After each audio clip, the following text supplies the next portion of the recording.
kung sino ka meron sa question. Number 1 question. Ano ang favorite yung fruits ni Jennifer?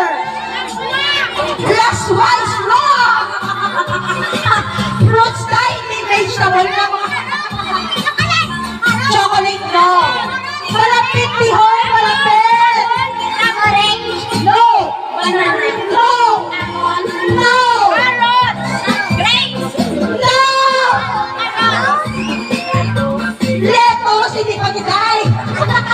Ay, carrots. Fruits sa fruit! No! No, not a fruit! Wow! Avocado, no! Pampalipot! Papaya. Strawberry. Papaya. Very good! Papaya! Nakaputi si Jennifer Day! Nakaputi sa mga papaya. Kinakaon. Joke lang! Happy birthday,